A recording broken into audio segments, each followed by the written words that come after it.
제가 목사니까 잠시 기도하고 시작을 하겠습니다. 하나님, 부족한 종이 주님의 뜻에 따라서 한 단계 한 단계 걸어왔는데 이렇게 함께 하시는 분들, 또 같은 뜻을 품고 말씀을 사모하시는 분들을 붙여주심을 감사합니다. 주님께서 이제까지 인도하셨고 또 지금도 인도하시고 앞으로도 인도해 주실 줄 믿습니다. 모든 영광을 주님께 올려드리며 이제 오늘도 우리가 귀히 가르치는 자나 받는 자가 모두 하나 되어 하나님께 영광되는 귀한 시간 될 수 있도록 축복하시고 인도하여 주시옵소서. 예수님의 이름으로 기도드리옵나이다. 아멘. 예, 반갑습니다. 제가 성경 지리를 공부하게 된 계기, 그리고 어디서 영감을 얻었는가 하는 부분들을 먼저 말씀을 드리고 또 이 책이 그런 기반에서 적혀졌다는 것들을 함께 나눴으면 좋겠습니다. 1992년에 제가 처음으로 이스라엘에 갔습니다. 신학교를 편입을 해갖고 한 1년 정도를 다니고 있었던 시기가 있었는데 그때 여름 방학 때 한 50일 동안 이스라엘 가서 일도 하고 또 언어도 공부하고 성지도 답사하는 그런 계기가 있었는데 그때 가서 놀랐던 것 중 하나는 내가 생각하는 것과 성경의 땅이 많이 틀리다. 그 중에서 하나가 뭐였냐면 성의 크기였습니다. 우리는 예루살렘 성 하면은 굉장히 큰 성을 상상을 하는데 예루살렘 성 가봤더니 둘레가 1km도 안 되는 조그만 성이었고요. 그리고 뭐 제가 일했던 곳이 라기스라는 곳이었는데 그 라기스 성을 봐도 이렇게 한 바퀴 돌아도 뭐 한 20분이면 다 돌 정도로 우리가 말하는 성이 아니라 궁궐 개념이었다는 걸 알게 되었어요. 궁궐. 하나의 궁궐로, 그것도 성은 우리는 그냥 빙 두르는 성인데 이거는 산이었어요. 산. 언덕 하나가 하나의 성이구나 하는 것을 알게 되었습니다. 그래서 현지에서는 텔이라고 부릅니다. 텔아비브 할 때 텔. 이게 언덕이라는, 그냥 언덕이 아니라 인공 언덕이라는 곳이에요. 또 제가 라기스 지역에서 일을 할 때 가서 본 것 중에 하나가 바로 이런 층을 봤습니다. 층. 여기 그 표시가 하나씩 있는데요. 이게 하나의 층입니다. 그 성이 그냥 세워진 게 아니라 한 층, 두 층 계속 쌓여 있었어요. 인공적으로 쌓여 있었습니다. 근데 이게 왜 쌓였나 봤더니 성이 역사가 맨 처음 밑에 살다가 사람들이 전쟁이 일어나면 무너져 버려요. 무너지면 또 한 번 사람들이 거주하느라고 또 한 층을 쌓아요. 그리고 또 무너져요. 그럼 또 무너지면서 계속적으로 쌓이는데 사실은 이 쌓이는 게 하나의 역사였어요. 그러니까 지금 4개의 택이 있는데 4개의 택은 4개의 역사예요. 4개의 역사가 그 시대층에 따라서 쭉 있는 것을 보게 되었습니다. 그런데 그 층에 따라서 거기서 교수님이 얘기를 해주더라고요. 이 층에서는 무슨 일이 있었고 무슨 여호수아가 들어왔던 시기고 이건 뭐 그 사사기 때 무슨 전쟁이 있었던 시기고 하면서 층을 쭉쭉쭉 얘기하는데 그 스토리를 쭉 얘기를 하는데 나중에 유학을 가서 그 층을 바라보면서 느꼈던 것 중에 하나가, 아니 깨닫게 된 것 중에 하나가 그 층의 스토리들이 이상하게 하나의 주제를 갖고 있다는 거예요. 각 지역마다 주제를 갖고 있어요. 제가 논문을 썼던 세겜이라고 하는 그 땅은 특별히 그런 주제를 아주 많이 품고 있어요. 예를 들어서 맨 처음에 아브라함이 세겜에 들어와서 첫 번째 제단을 쌓습니다. 그리고 조금 있다가 야곱이 들어와서 또 자기도 평생 첫 번째 제단인 엘로에 이스라엘은 제단을 쌓습니다. 그리고 여호수아가 이스라엘 백성들을 들어와 갖고 가나안 땅에서 첫 번째 제단을 쌓은 곳이 또 그리심산과 에발산이 있는 세겜입니다. 여기서만 끝난 게 아니라 마지막에 누가 오냐면 예수님이 와갖고 수가성에서 예배에 대한 것을 얘기합니다. 수가성은 세겜입니다. 그래서 예수님이 거기서 예배에 대한 걸 얘기하는 걸 보면서 층이 이 스토리가 계속 있는데 이 스토리 가운데 주제가 하나네 하는 생각을 느끼면서 이거 뭔가 하나님께서 의도가 있지 않은가, 하나님께서 어떤 성취를 이루기 위해서 그것을 행하고 있는 것이 아닌가 하는 것을 알게 되었습니다. 특별히 여기서 보듯이 여기 지금 등잔들이 있는데요. 등잔들도 세대마다 다 등잔 모양이 다 틀려요. 그런 등잔들 모양을 보면서 하나의 스토리들이 다 있는데 그 스토리들이 하나의 주제를 가지고 이루어지는 것을 보면서 지리적인 성취가 있다. 예수님께서 이 땅에 오실 때는 분명히 어떤 의도를 가지고 그 땅에서 그 말씀을 하신 것이 아닌가 하면서 제가 바라보게 됐고, 요단강에서도 그것을 봤고요. 특별히 예루살렘에서는 아브라함이 여호와 이레라고 하는, 아브라함이 이삭을 드리면서 여호와 이레라는 그 사건이 다윗을 통해 갖고 아라우나 타작마당, 솔로몬을 통해서 성전, 예수님을 통해서 바로 십자가의 사건이 계속 이루어지면서 구원이라고 하는 주제가, 아들을 통한 구원이라는 주제가 쭉 흘러가면서 하나님의 구원의 스토리가 이어진다는 걸 보면서, 야, 이거 한번 내가 공부해 봐야겠다. 이걸 깨달을 때 굉장히 지쳐있는 시기였는데 하나님께서 그 시기 때 이 욕구를 주셨고 이에 대한 소망을 주셔갖고 그때부터 감격해갖고 이 일들을 시작하게 되었습니다. 그래서 그 땅을 가능하면 많이 밟고 움직이게 되었고, 하나님께서 어떻게 보면 저에게 많은 사람을 또 붙여주시고, 또 저희 가족도 이상하게 제 아내도 협력을 많이 해줬지만 애들도 건강했어요. 그래갖고 다닐 때 이런 것들을 다 감당할 수 있도록 다 해주셔갖고 참 감사한 일들 하게 되었습니다. 그래서 가능하면 땅으로 밟았고, 그동안 제가 있었을 때에도 수십 년 동안 있었던 분들이 있었는데 의외로 답사를 많이 안 했더라고요. 그래서 땅으로 답사하면서 그곳에 가서 그 땅의 스토리들을 묵상하고 그 스토리들이 어떻게 전개되었는가 하는 걸 성취적인 관점에서 보았습니다. 그래서 여러분들이 보는 신약이 먼저 나오게 됐는데요. 신약이 먼저 나오게 된 것은 성취를 먼저 보기를 원해서, 예수님께서 구약의 이러이러한 그 땅의 사건을 그 땅에서 이렇게 성취했다. 예수님이 세겜에 가서는 예배에 대한 부분들을 성취하면서 예배는 무엇인 줄 아느냐 하면서 그 전에 예배가 드려왔지만 예배는 영과 진리로 이렇게 드리는 것이다 하면서 아브라함과 야곱과 여호수아의 예배를 성취하는 그런 일들을 나가는 것을 보면서 이 부분들을 먼저 여러분들에게 알려주고 싶어서 신약에 대한 부분들을 먼저 시작하게 되었습니다. 그래서 이 책을 보면은 다른 책하고 좀 틀리게 성경의 땅에 대한 설명이 아니라 역사와 지리를 같이 움직이고, 또 해석에 있어서 그 땅을 통해 갖고 무슨 해석도 하는 것들도 있지만, 그러나 그 땅이 어떻게 예수 그리스도를 통해서 이루어졌고 성취되었는가에 초점을 많이 맞췄습니다. 그뿐만 아니라 이제 편집하는 과정에서 우리 성도들을 돕기 위해 갖고 여러 가지를 넣었어요. 그중에 신약을 같이 읽어보면서 가는 프로그램도 넣었고요. 그리고 뭔가 이 사람들에게 시각적으로 볼 수 있는 일러스트 같은 것들도 그동안 두루 문화원에서 같이 한 7년 동안을 준비해 왔는데, 그것을 딱 맞췄던 그 시기에 두란노에서 연락이 와갖고 그 일러스트도 같이 집어넣게 되었고요. 제가 또 이 부분에 대해서 사실은 그 성경 지리 박사가 한국에는 아무도 없습니다. 저 외에는. 제가 2014년에 가갖고 성경 지리 박사를 따게 됐는데, 그 전까지는 성경 지리라고 하는 분야가 뭐 지금도 그렇지만 거의 그 무개척 분야였기 때문에 이 부분들을 이제 제가 한 20년 동안 준비한 것들을 가지고 논문을 썼기 때문에 그것이 막 끝나는 그 시기에 또 연락이 와갖고, 이게 이 책이 나오게 된 것은 진짜 간증으로 봐도 하나님이 하지 않았으면 불가능할 정도로, 그냥 저는 학교 가르치는 거, 그리고 교회에서 가르치는 거, 이 정도로 만족을 했고, 제 소망으로 이걸 좀 다른 사람한테 소개를 해줘야 될 텐데라고는 소망을 많이 가졌어요. 그런데 무슨 장벽이 걸렸냐면 학적인 장벽이 걸려요. 박사 학위가 없으면 발표를 못해요, 일단.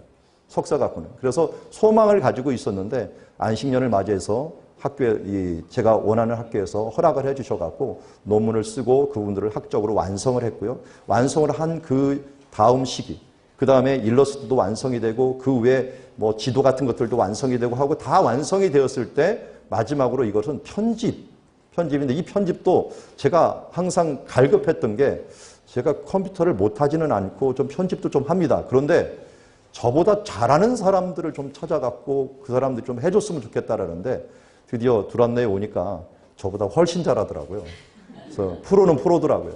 이분들이 막 편집을 해주는데, 우리 이 책도 제가 좀 교정 좀 부드럽게 좀 해줬으면 좋겠어요. 제가 좀 글을 딱딱하게 쓰는 편이고 목회자지만 목회자 스타일로 쓰지 그게 좀 부드럽게 넘어가는 것들이 좀 했으면 좋겠는데, 그 부분들도 요번에 같이 해준 정미숙 팀장님이 너무 저보다 책을 더 많이 읽더라고요. 제 책을. 한 뭐 20, 30번을 계속 읽으면서 그걸 부드럽게 해주는 작업들과 그리고 이 일반 성도들이 보기에 좋도록 만드는 작업들을 잘 해주셔갖고 이렇게 여러분들이 보기에 좋은 책들로 만들어 주셨습니다. 자, 이 책들이 그래서 차례를 보면은 이런 식으로 차례가 되어 있습니다. 한번 차례를 보면서 얘기를 하도록 하죠. 맨 처음에는 신약이지만요, 신약을 보기 전에 전강기를 일부러 집어넣습니다. 왜냐하면 신약과 구약 사이에 중간에 있는 요 400년 동안 일어난 일들이 신약에 많은 배경을 깔고 있기 때문에 그 배경에 대한 부분들을 중간기를 넣었고요. 그 다음에 사복음서를 집어넣고 사도행전을 했습니다. 그래서 사도행전을 하면서는 일반 서신들도 같이 언급을 하도록 했고요. 사복음서는 조금 다르게 순서를 조금 이따 제가 말씀을 드리겠지만 다른 책들하고 좀 다르게 이걸 접근을 해보았습니다. 지리적인 접근을 해보았습니다. 그리고 그 다음 페이지 넘기면은 일러두기를 통해서 이 책이 어떻게 구성이 되었는가 하는 부분들을 쭉 표시를 해두었습니다. 그래서 지도와 함께 이런 사진들 그리고 일러스트들 이런 것들을 함께 했고요. 이 사진도 제가 사진을 뭐 잘 찍는 건 아닌데요. 아주 우연한 기회에 2007년에 제가 안식년을 또 한 번 했었는데 그때 한인교회에서 예배하고 있는데 어떤 분이 사진작가가 왔대요. 그래갖고 사진작가가 왔고 식사를 같이 하는데 알고 봤더니 이런저런 얘기하더니 알고 보니 제 동창이에요. 동창인데 그것도 저하고 같은 학년이었어요. 근데 워낙 학생들이 많으니까 모르던 사람인데 그분이 목사님인데 사진작가로 온 거예요. 그래갖고 그분이 저한테 그러면 같이 좀 사진 좀 찍으러 다니자. 제가 안식년이니까 시간이 되니까 그분하고 그래서 한 달 반 가까이를 같이 다니면서 사진을 찍었어요. 그러는 바람에 제가 원하는 지역들을 아주 그냥 꼼꼼하게 가서 그분도 원하는 거였지만 저도 원하는 거였거든요. 그래서 그때 2007년 때 사진작가한테 사진 좀 배우면서 같이 막 찍어놨는데 나중에 그 사진작가는 자기가 찍은 사진 다 잊어버렸대요. 예.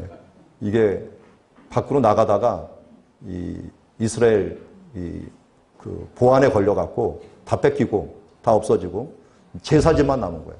제 사진만 1년 한 달 반 동안 찍었던 것이 남아갖고 그 사진들을 요번에 찍을 때 얼마나 유용하게 사용했는지 모릅니다.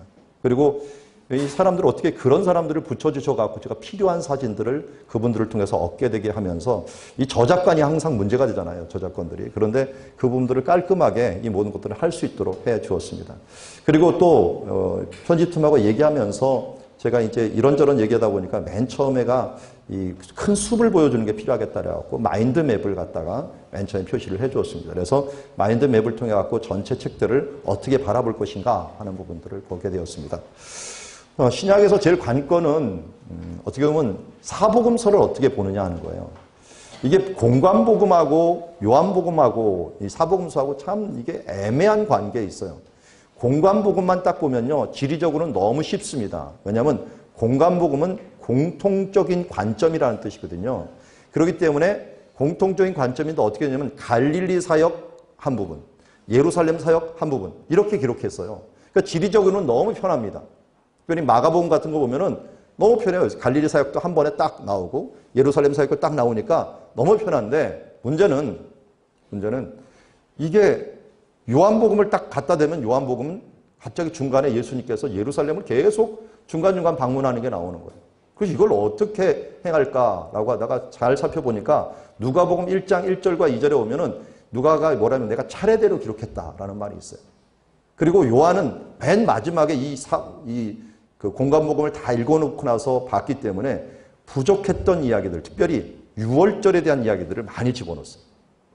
그래서 요한복음의 6월절을 가지고 칸을 나누고 그리고 누가복음을 통해서 순서를 배열하는 그런 식으로 해서 복음서를 이렇게 나누게 되었습니다. 그래서 제가 보면 이 위에 맨 앞에가 요한복음으로 시작해요. 요한복음, 누가복음, 아예 거꾸로 마가복음, 마태복음.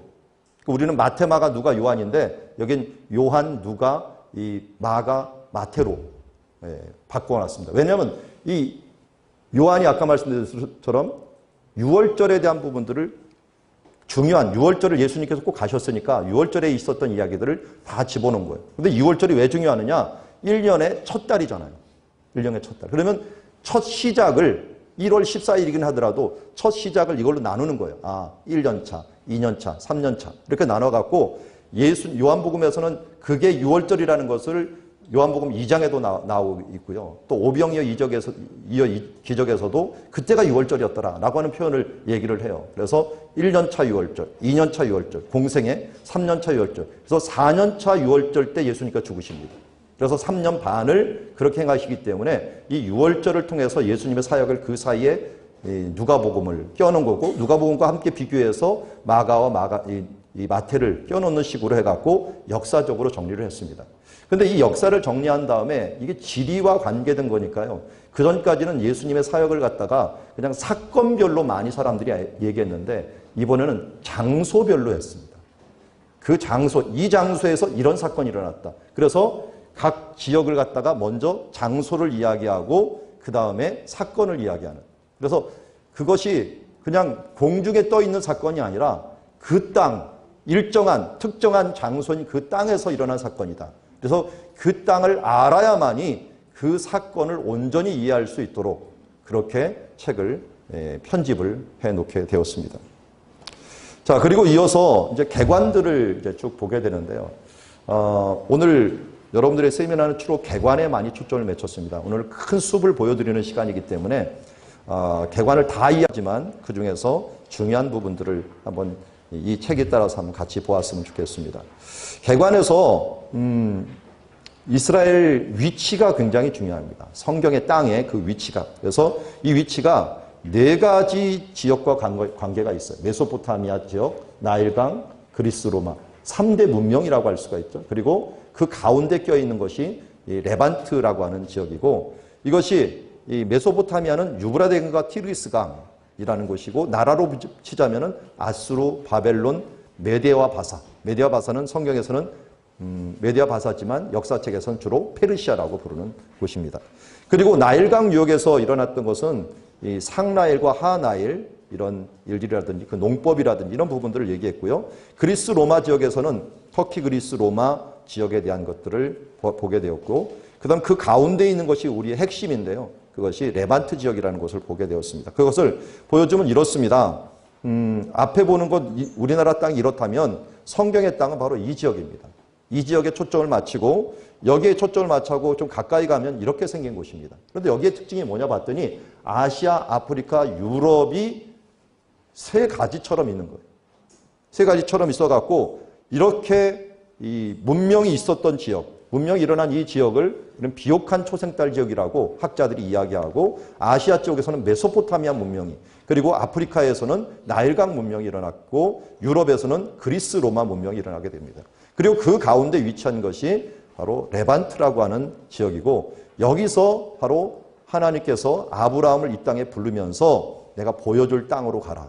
그리고 이곳에 부르신 이유를 얘기하고 있습니다. 여기에서 내게 복을 주어서 너를 여기서 창대케 하리라 하면서 우리나라 강원도만한 땅, 아주 조그만 땅에 불러갖고 여기서 복이 돼갖고 어떻게 하라는 겁니까? 아시아, 아프리카, 유럽으로 너의 복을 전파하라는 거예요.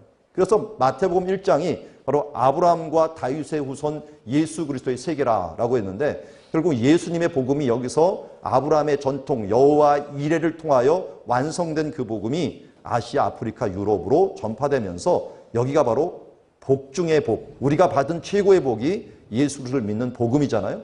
그 복음을 완성하고 전파하는 땅으로 사용되므로 복의 근원의 땅이 되었다는 것을 보여주고 있습니다. 이 중에서 우리가 잘 아는 여러 아시아 지역, 아프리카 지역, 유럽 지역이 있는데요. 여러분들 책에는 바로 이집트 이야기가 나옵니다. 이집트는 나일강 문명인데요. 우리가 생각하는 것과 이 나일강 문명 그리고 이집트에 대한 생각들이 많이 틀립니다. 여러분들이 받은 선물 중에 저희 교회에서 선물한 아마 입체 지도가 하나씩 다 있을 겁니다. 받으셨나요? 아직 안 받으셨나요? 이따 드릴 겁니다. 미리 드렸으면 좋았을 텐데. 예. 자, 그 지도에 보면 제가 지도를 계속 어느 방향으로 주로 많이 쓰냐면 위에가 동쪽으로 씁니다. 동쪽. 왜 동쪽으로 쓰냐면 성경에서 동쪽을 앞이라고 표현하고 있기 때문에. 성경은 무조건 앞 그러면 동쪽을 이야기하고 있어요. 동쪽. 그러니까 우리 개념하고 많이 틀려. 우리는 앞이나 위 그러면 어디입니까? 동서남북 중에서 북쪽을 얘기하고 있죠. 그런데 성경에서는 동쪽이 앞에요. 그래서 집도 항상 동쪽을 향하여 집을 짓게 돼 있어. 천막도 칠 때도 그렇고요. 그래서 이 창세기 14장에 보면은 아브라함이 롯을 구하러 가는데 어떤 표현을 쓰냐면 다메섹 왼편 호박까지 쫓아갔다라는 표현을 쓰는데요. 다메섹의 왼편이 다메섹의 북쪽을 의미해요. 북쪽을 의미해요. 그래서 이 왼편이 북쪽이니까 앞은 동쪽이 되고 있죠. 지금도 이스라엘 사람들이 이스라엘 가서 여러분 케뎀이라는 말이 동쪽이라는 뜻이거든요. 그러면 케뎀 쪽으로 오라면 카디마라고 불러요. 카디마라고 이름을 하면 사람들이 어디로 가냐면 동쪽으로 뿐만 아니라 앞으로 가라는 줄 알아요. 무조건. 앞으로 가 그런 게 카디마 이렇게 이름을 불러요. 이게 바로 이 사람들의 개념이 아직도 동쪽은 앞이다라는 개념을 갖고 있기 때문에 지도를 바라볼 때도 방향을 바라볼 때 이런 식으로 바라보게 됩니다. 그러다 보니까 나일강이 우리 나일강은 또 주로 우리 강은 북쪽에서 남쪽으로 많이 흐르는데 나일강은 또 남쪽에서 북쪽으로 이렇게 흘러요. 그래서 나일강의 이 아래쪽이 북쪽이에요. 아래쪽이 북쪽, 이쪽을 하이집트라고 부르고 상이집트, 남쪽을 상이집트라고 이름을 붙이게 됩니다. 그리고 방향도 이렇게 생기게 되니까 우리는 이 성경의 방향과 우리가 기존에 쓰는 방향과는 좀 틀리다라는 개념을 가지고서 지도를 바라봐야 됩니다. 물론 제 지도에도 큰 지도는 주로 북쪽이 위로 하는 지도가 있지만 이스라엘 지도를 얘기할 때는 거의 다 이런 식으로 동쪽이 위로 표현을 해 놓았습니다. 그래서 성경적인 개념을 가지고 볼 수 있도록 만들어 놓았고요. 이곳에 이제 아브라함이 머물게 된 것이죠. 그 뒤에 뭐가 좀 죄송합니다. 이걸 제가 조금 바꿀게요. 버전이 틀려갖고 아까부터 불편했는데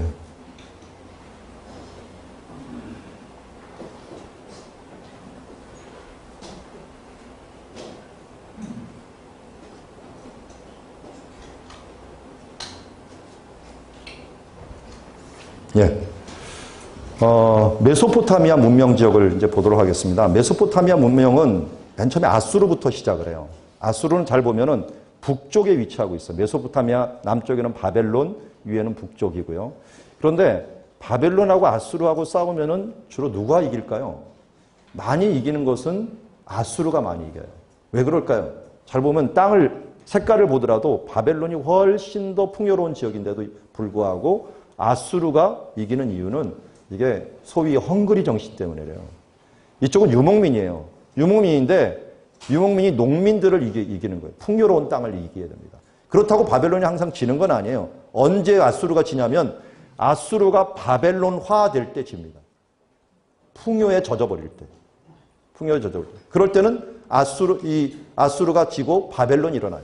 근데 바벨론이 또 어디에다 표현하면 이 아수르보다 더 헝그리 정신을 가진 사람들이 있어요. 산지족 속에 산지. 메디아 바사. 이 사람들이 딱 또 차지해버리면 또 바로 정복이 돼요. 그러니까 성경의 역사를 보면 이상하게 더 힘든 지역에 사는 사람들이 꼭 이깁니다. 우리 권투 경기하고 똑같아요. 권투 경기할 때 헝그리 정신이 있는 사람이 이기는 것처럼 역사도 마찬가지고 그래서 메디아 바사가 그나마 역사 가운데 제일 오랫동안 성경의 역사가 제일 오랫동안 제국을 이룰 수가 있었어요. 왜냐하면 헝그리 정신이 굉장히 강했기 때문에. 그런데 이들도 결국은 여기에 이 동화가 되어갖고 바벨론화 될 때.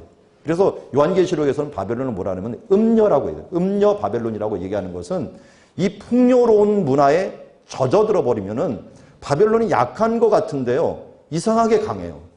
나중에 어떤 문화가 오더라도 이 풍요에 확 젖어들이는 거예요. 그래서 중국하고 굉장히 비슷해요. 중국에도 원나라, 청나라가 계속 오더라도요. 나중에 한족으로 다 흡수가 돼요. 풍요로운 문화로 다 흡수가 되는 거예요. 그런 면에서 바로 우리가 이 시대가 굉장히 위기라는 것은 물질의 풍요로움이 어떻게 보면 또 하나의 바벨론을 이루고 있어요. 헝그리 정신을 잃어버리고 있단 말이에요. 그래서 이 페르시아 제국도 결국은 이들보다 더 헝그리 정신을 가졌던 사람들에게 정복이 됩니다. 누굽니까? 여기 있는 헬라 사람들이었어요. 헬라 사람들.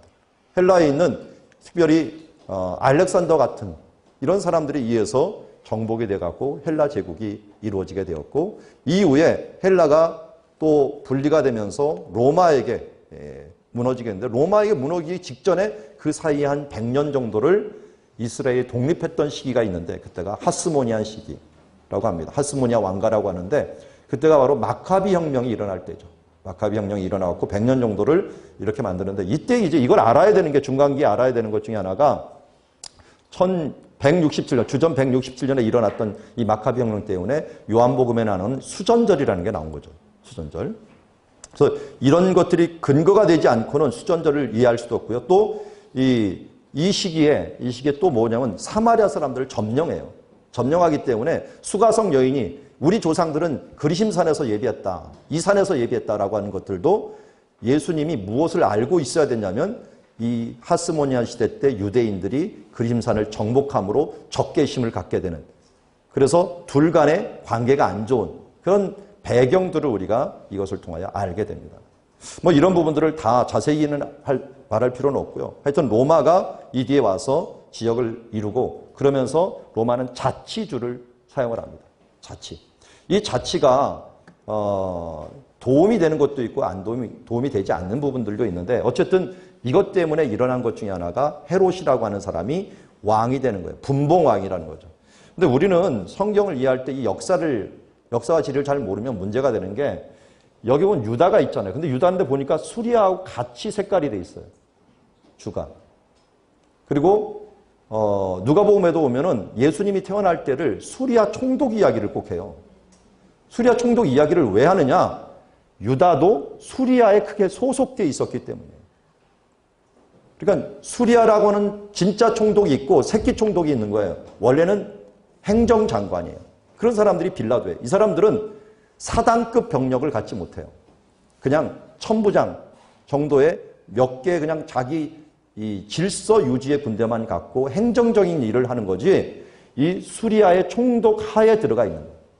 그러니까 이 안에서는 마음대로 움직이고 하지만 실질적으로는 여기고, 또 여기서 조그맣게 따로 나누는 그 분봉왕이라는 것은 자치 행정구역을 가지면서 이루는 거지, 전체적으로 세금이라든지 군사 부분들은 안디옥에 있는 이 사람에 의해서 서로 이 통제를 받게 되는 그런 지역이다 하는 것을 알 수가 있습니다.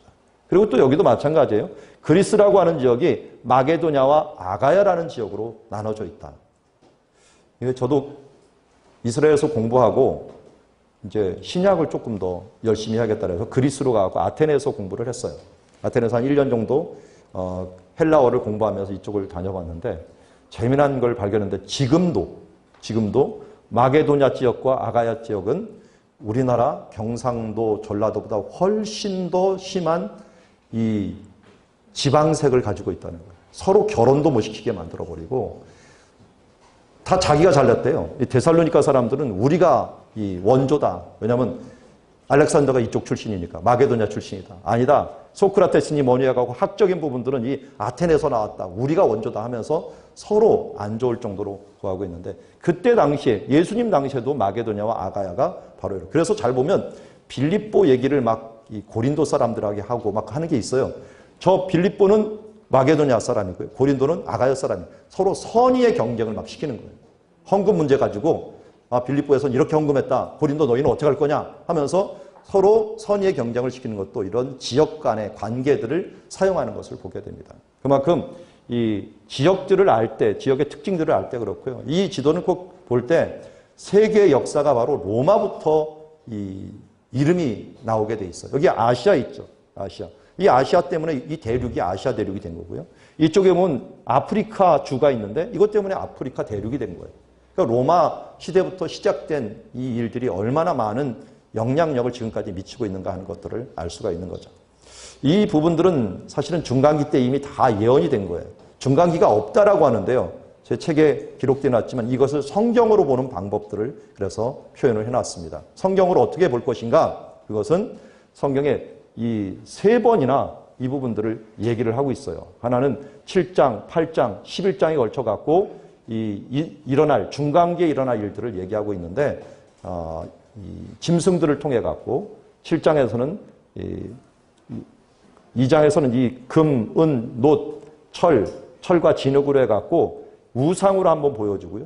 7장에서는 짐승으로 한번 보여주고요. 8장에서는 수양과 수염소라고 하는 것으로 보여주기도 하고요. 11장에는 더 자세하게 또 한번 표현을 해놔요. 그러니까 다니엘서는 어떻게 보면은 중간기를 설명하는 그런 이 계시록, 구약의 계시록과 같은 그런 역할을 했다 볼 수가 있습니다. 그래서 제 책에 자세히 기록해 놨듯이 이것을 보면서 중간기가 없는 게 아니라 하나님께서는 그 다리를 다니엘을 통해서 놔주면서 구약에서 신약으로 넘어갈 수 있는, 조금 더 어렵긴 하지만 그것을 조금만 신경을 쓰면은 그때 역사와 이 다니엘만 연결시키는 아주 다이나믹하게 이것이 하나님 이 신약으로 넘어가고 있구나 하는 것들을 우리가 볼 수 있게 됩니다. 자, 그 중에서 이제 제일 중요한 지도, 우리 레반트라고 하는 지역이고, 저는 이름을 붙일 때 성경 이스라엘이라고 이름을 붙였는데요. 이 지역에 대한 부분들을 알아가는 것들이 제일 중요합니다. 왜냐하면 성경을 볼 때 한 70%를 여기에서 일어난 사건이에요. 성경의 70%의 사건이. 그러니까 강원도만 조그만 땅인데도 불구하고 여기에 대부분의 일들이 일어났다는 것은 참 대단한 일입니다. 그래서 이 성경 지리를 공부하는 건 사실은 그렇게 어렵질 않아요. 제가 이스라엘을 유학 가게 된 이유 중에 하나가 저희 큰형님이 제가 막 대학을 들어가서 이제 신학을 막 공부할 때 뭘 하고 있었냐면 레지던트를 하고 있었어요. 이제 의사가 막 되려고 준비를 하고 있었는데 제가 착 바라보니까 이거 이 세상의 의사도 한 10년은 해야지 전문의가 되는데 이 영적인 의사가 너무 준비가 약한 것 같다. 제가 공부를 해보니까 3년 끝나고서 그 다음에 강도사, 목사 하면서 5년이면 제가 목사가 되더라고요. 일반 대학을 나왔는데도 불구하고. 그런데 이렇게 되면은 너무 준비가 육신의사의 반도 준비가 안 되는 것 같다는 생각이 들어갖고 그때 결심을 했습니다. 좀 더 공부를 하자.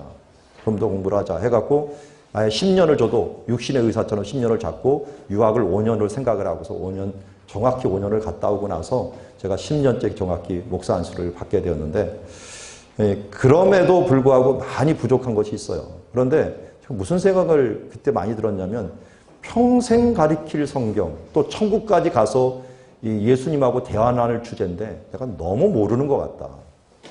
너무 모르는 것 같다. 한번 신학교 편입했을 때 한번 갔다 왔지만 그때 갔다 왔던 감격과 함께 이 성경을 보는데 너무 깝깝하게 보는 거예요. 언어도 그렇고 문화도 그렇고 다른 사람들이 알려주고 책을 보는 것을 통해서 제가 설교하고 있는 것들을 너무 갑갑하게 보여갖고 이건 아닌데 라고 하는 생각이 들어갖고 뭔가 성경을 보면 스스로 해석할 수 있는 능력들을 좀 갖춰야겠다. 아니면 딱 보면 성경이 펼쳐지는 게 막 보여야 되는데 이게 안 떠오르는 거예요.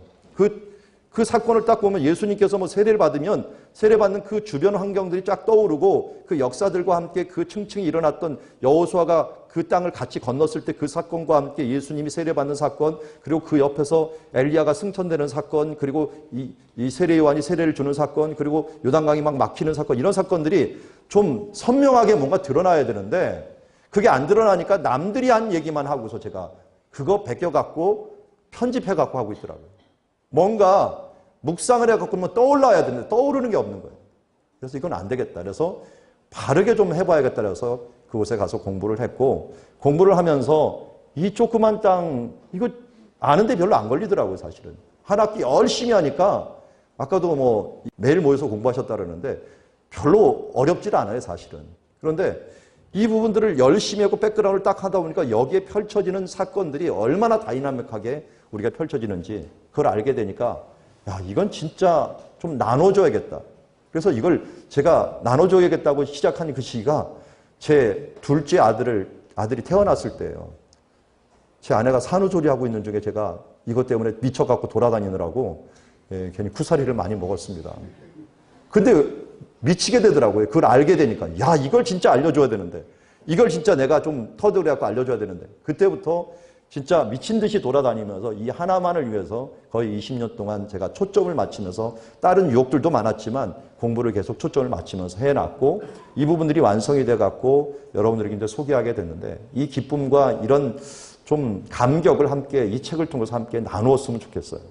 그래서 이 땅이 별로 안 됩니다. 지금부터 이제 간단히 소개할 테니까 이 부분들을 보면서 이제 여기서 이 기초를 하고 좀 자세히 여러분들이 한번 들어가면서 공부를 하면 좋을 것 같고요. 오늘 선물로 이 지도를 입체로 된 걸 드릴 겁니다. 지도를 드릴 테니까 그걸 앞에다 놓으시고 날마다 묵상을 해보십시오. 그리고 묵상을 하면서 이 장소, 성경에서 많이 보는 장소가 있을 거예요.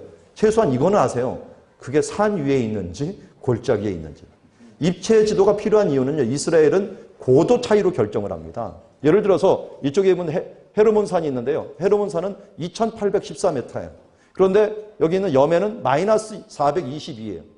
마이너스 422는 바다보다 400m가 낮다는 거거든요. 그러니까 여기에서는 지금이 몇 월이죠? 지금 4월이죠? 4월이면요. 지금 여기서 눈이 내려갔고요. 아직도 스키 타고 있을 거예요. 헬몬산에서는. 그런데 이쪽으로 내려오면은 여기서는 해수욕을 해요. 해수욕을. 그러니까 한 땅에서, 조그만 땅에서 한 2시간, 3시간만 가면은 한쪽은 스키 타고 한쪽은 해수욕을 하는 그런 고도 차이 때문에 일어나는 일이 굉장히 큽니다. 그래서 예루살렘을 산이라고 하는 표현을 쓰잖아요. 예루살렘도 여기 산이 있어요. 722m 정도 되는 그곳에 산에 위치하고 있고, 여리고 같은 경우는 여리고로 내려가더라 그러잖아요. 여리고는 마이너스 260m예요.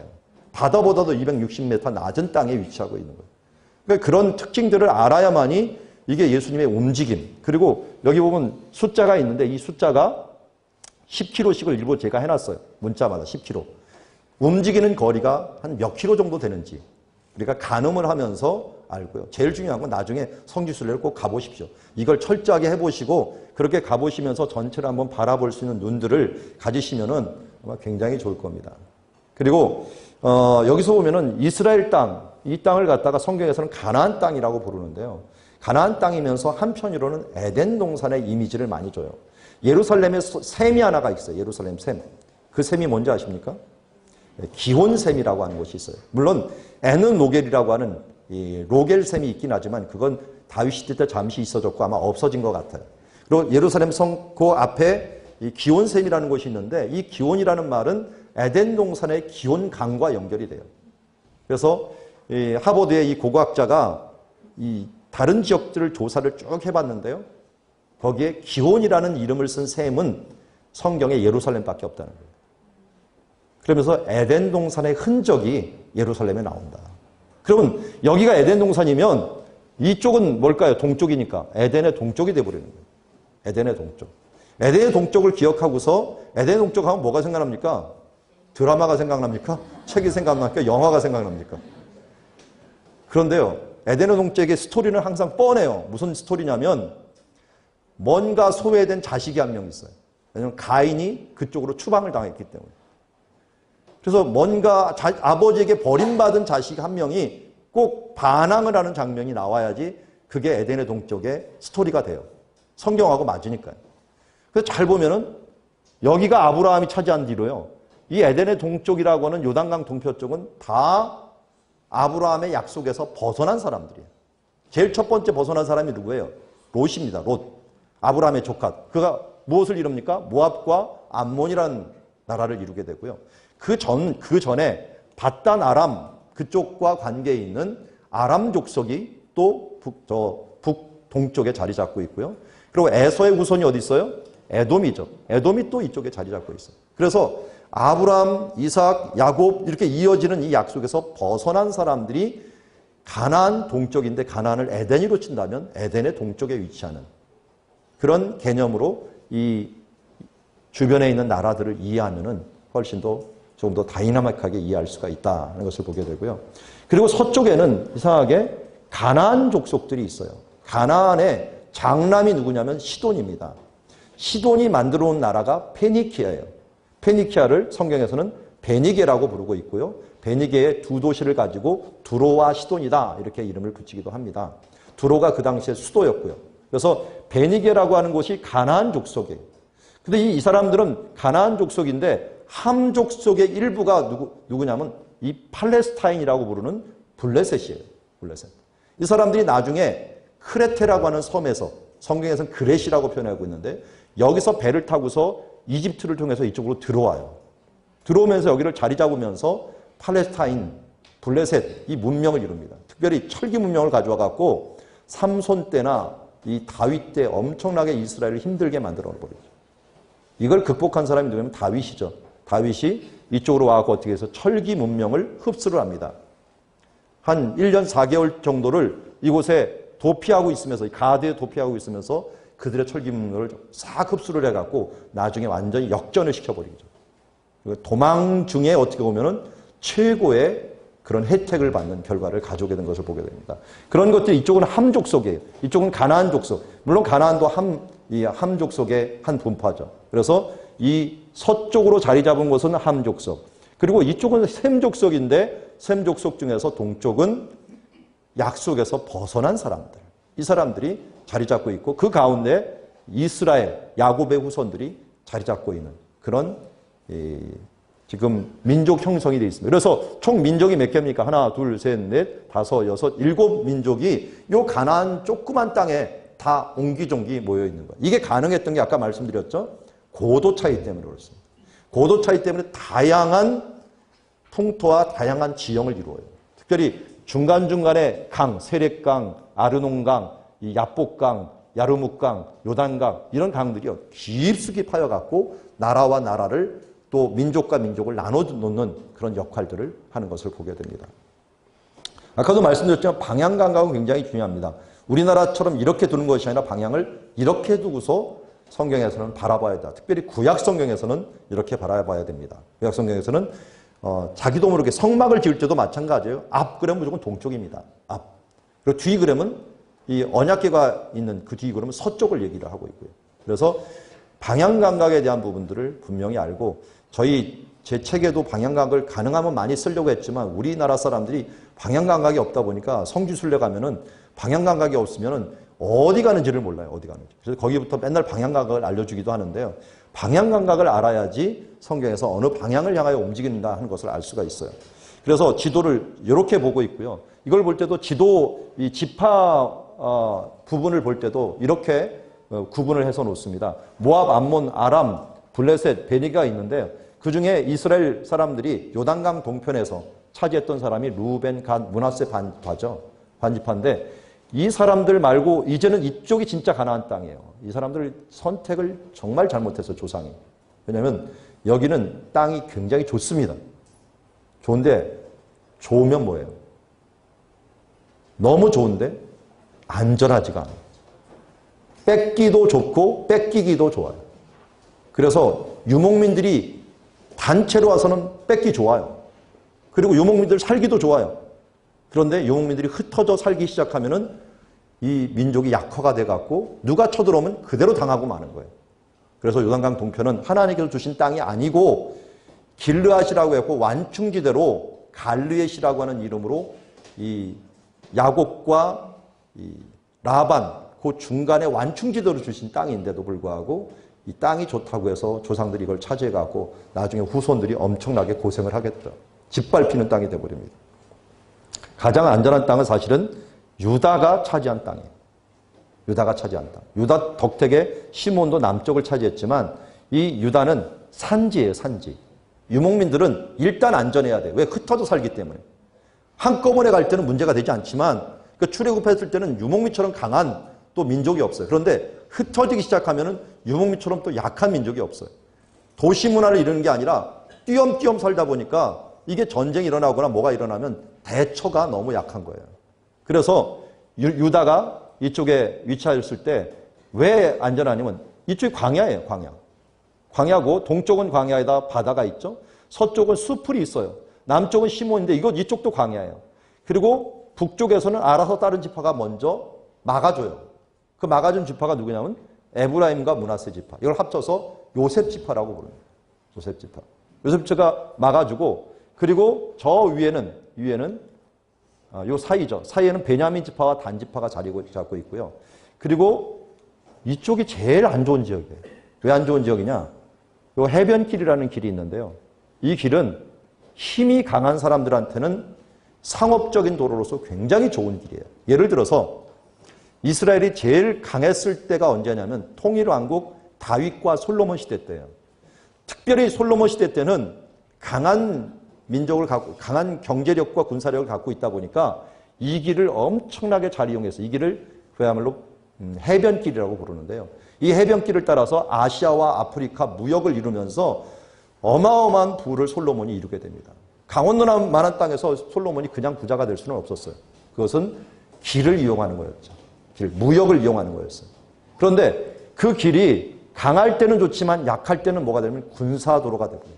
누군가 쳐들어오는 길. 그래서 이 갈릴리로 갔던 이사갈, 스불론, 아셀, 납달리 이 사람들은 요 해변길이 이 가운데를 팍 지나가면서 살기는 좋아요. 갈릴리가 굉장히 살기도 좋고 물도 풍요롭고 그런데 전쟁이 나면 맨날 짓밟힙니다.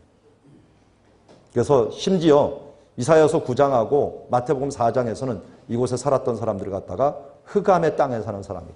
사망의 그늘에 앉은 자다. 이런 표현을 쓰기도 했고 예수님이 바로 이곳에 온 이유가 바로 이렇게 짓밟히고 어둡고 힘든 사람들이기 때문에 예수님이 오셨다라고 표현을 하고 있습니다. 그만큼 이사갈, 스불론, 아셀, 납달리는 안 좋은 땅에 있었다. 잘 보면 여기서 한 가지만 더 말씀을 드릴게요. 에브라임과 므낫세는 원래 요셉 지파죠. 요셉 지파. 그런데 두 지파로 나눠졌어요. 왜 나눠졌죠? 야곱이 그렇게 얘기해 버렸어요. 야곱이 뭐라냐면 야곱이 이제 두 아들을 낳고 이 아들들은 내 아들들이다 라고 표현을 했어요. 이건 뭐냐면 신명기 21장에 보면 장자로 인정된 자는 두 몫을 준다 그랬어요. 그때부터 루벤이 장자에서 제외가 되고 요셉이 장자가 된 거예요. 요셉이. 그래서 요셉의 장자권, 그걸 역대상 3장 1절에서 5장 1절에서는 아예 인정을 합니다. 뭐라고 인정하냐면 장자의 명분이 이스라엘 아들 요셉 자손에게 있었느니라. 이렇게 인정을 하는 것을 통해 갖고 므낫세와 에브라임, 특별히 므낫세 반지파가 여기까지 차지할 정도로 큰 지파를 이루게 됩니다.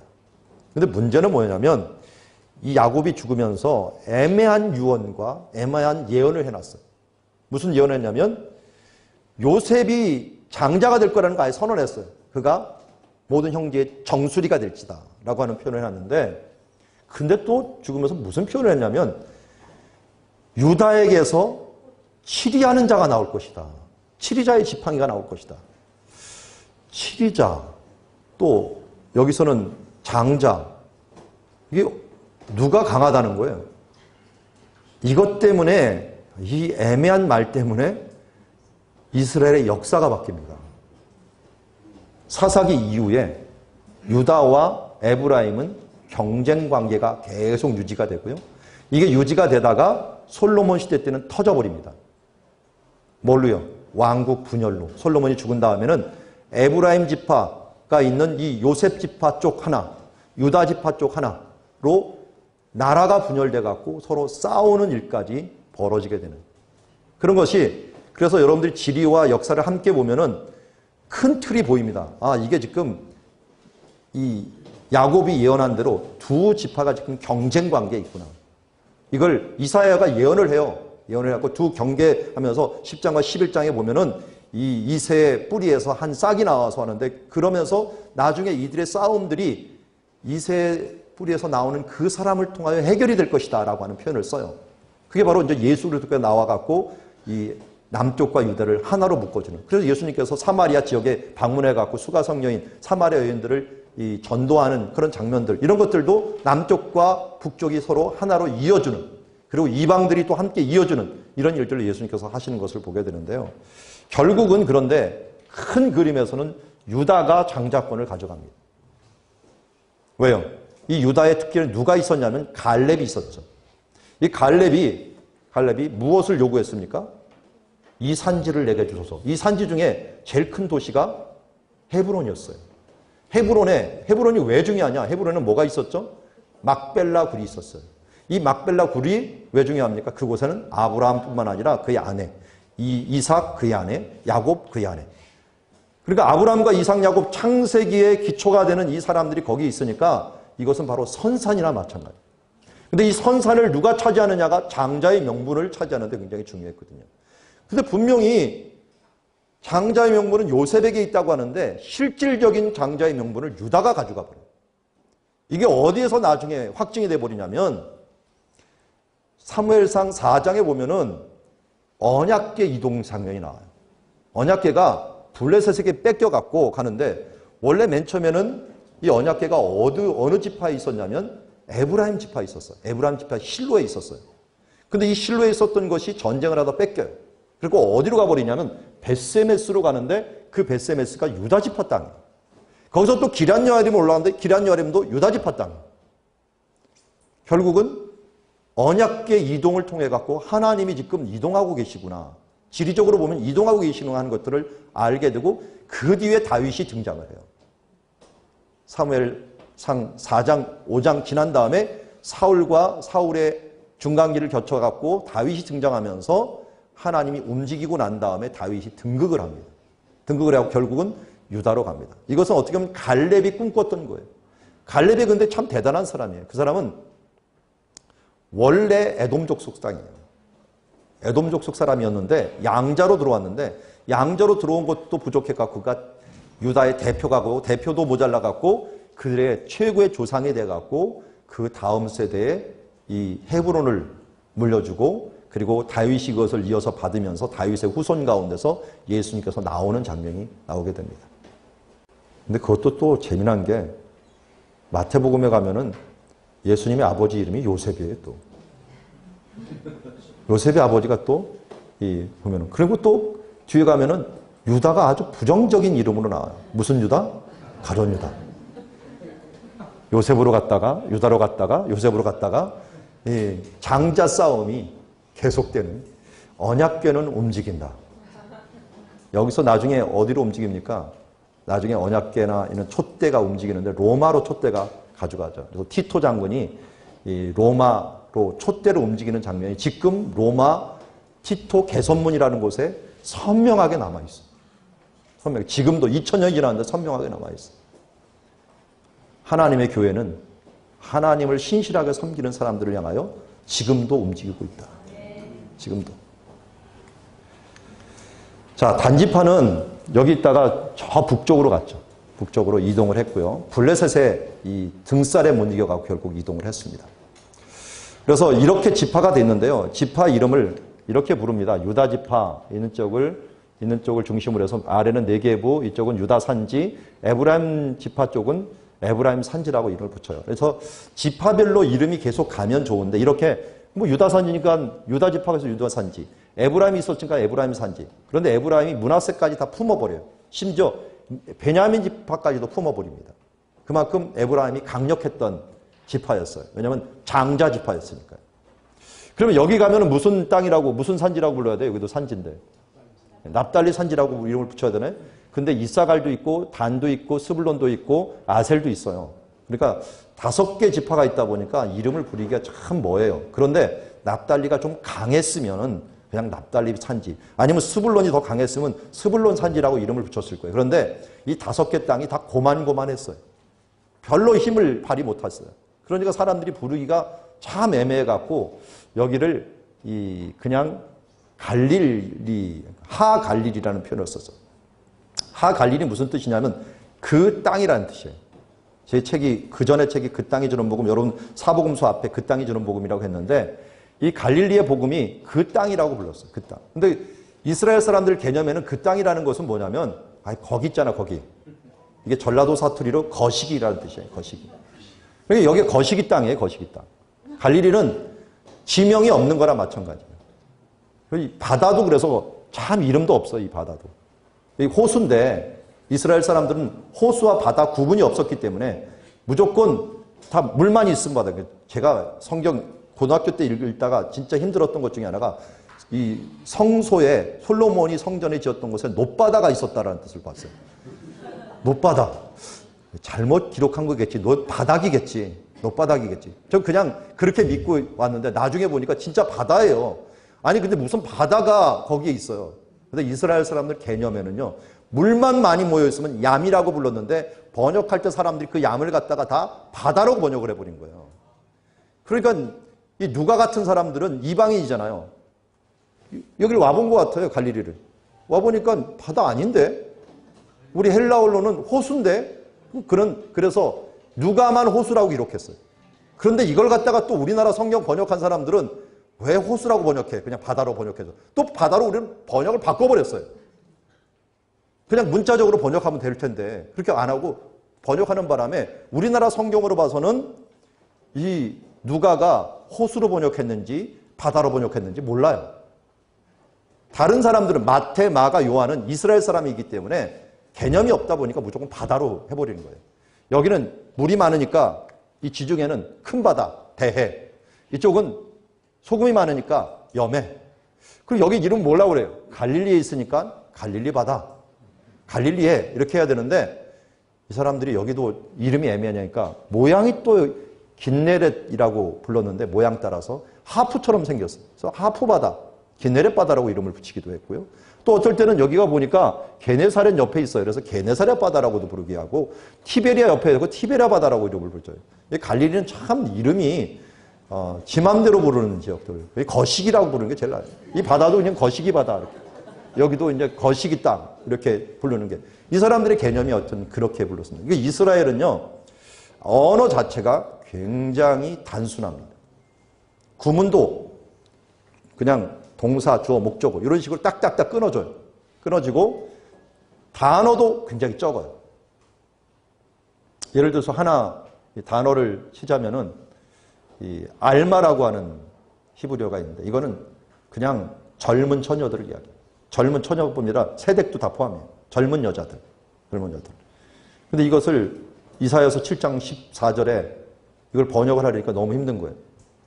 젊은 여자가 잉태하여 아들을 낳으니 이게 좀 이상하잖아요. 그래서 이걸 처녀로 해야 되냐 세댁으로 해야 되느냐 번역하는 걸 70인 장로들이 모이니까 이건 문맥상 처녀다. 하나님의 징조를 보여주는 거니까 처녀가 잉태하지 아들을 낳아야지 이게 징조지 그럼 젊은 여자가 잉태해갖고 아들 낳는 거 이건 징조가 아니다 해갖고 나름대로 그것을 만들어버린 거예요. 그게 예수님 오시기 전에 200년 전에 쓰여진 번역이 돼버린 거예요. 그러는 바람에 그들의 그 번역 헬라어는 뭐냐면 정확한 언어를 또 써야 돼. 헬라어는. 너무나 감사한 게 히브리어는 외우기는 좋아도 의미가 여러 가지로 해석을 할 수가 있고요. 이 헬라어는 외우기는 힘든데 정확한 뜻을 갖고 있어요. 하나하나가 너무 정확해요. 그래서 저도 그리스에 가서 이 헬라어 공부를 한다고 한 1년 공부했는데 지금도 헬라어를 잘 못해요. 히브리어는 그래도 쉬워갖고 좀 공부하기 쉬운데 헬라어는 단어가 일단 너무 많아요. 합성어를 많아요. 이런 것들도 그 물병 그러면 알아들어야 되는데 플라스로 된 물병이야?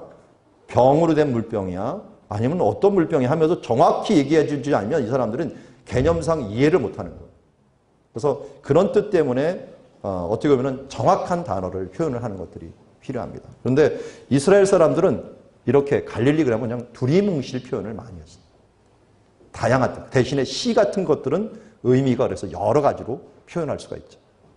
그리고 이쪽도 워낙 약하다 보니까 지파들이 옛날 야곱이 이곳을 뭐라고 불렀냐면 갈르엣이라고 불렀어요. 증거의 무더기의 땅. 라반과 함께 협약을 맺으면서.